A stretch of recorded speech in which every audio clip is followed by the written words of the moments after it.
حضرت غوث اعظم شیخ عبد القادر جیلانی علیہ رحمہ و رضوان،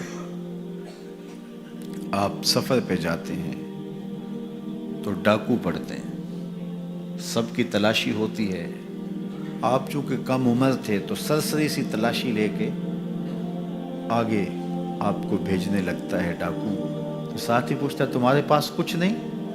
کہا نہیں، میرے پاس 40 درہم ہے۔ تو وہ رک گیا، کہاں ہے؟ کہا یہ آستین میں سی ہوگی۔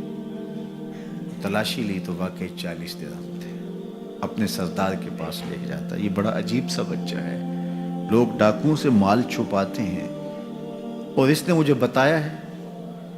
تو وہ بھی حیرت زدہ ہو کے پوچھتا ہے یہ کیا کہانی ہے؟ لوگ تو ڈاکوؤں سے مال چھپاتے ہیں اور تمہاری تلاشی ہو گئی تھی، تمہیں آگے بھیجتے بھیجتے اس نے پوچھ لیا تمہارے پاس بھی کچھ ہے؟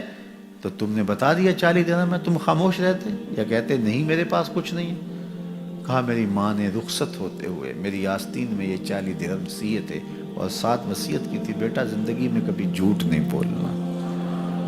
میں ماں کے عہد پہ کھڑا ہوں، ماں نے مجھ سے عہد لیا تھا، اس عہد پہ کھڑا ہوں۔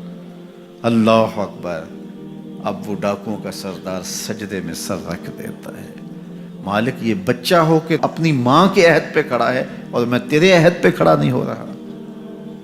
حضرت غوث اعظم کے ہاتھ پہ سب سے پہلے توبہ کرنے والے یہ ڈاکو لوگ تھے۔ جب آپ سچ بولتے ہیں تو اللہ اس سچ کی برکت سے نور دلوں میں پیدا کرتا ہے۔ مجھے یہ بتائیے، حضرت غوث اعظم رضی اللہ تعالیٰ عنہ نے سچ بولا، اور سچ کیا بولا کہ میری آستین کے اندر چند درہم ہے۔ اس کی برکت یہ ہوئی کہ مدتوں سے لوگوں کا مال لوٹنے والے راہزن، ڈاکو، چور، لٹیرے، ان کے سینے میں ایمان کا چراغاں ہو گیا، توبہ کا نور آ گیا۔ یار وہ سچ بولیں تو دوسروں کے سینوں کے اندر چراغ علم روشن ہوتا ہے، نور رحمت آتا ہے، ایمان کا، ہدایت کا نور پیدا ہو جاتا ہے۔ تو جو سچ بول رہا ہے اس کے اپنے سینے میں کتنا نور پیدا ہوتا ہے۔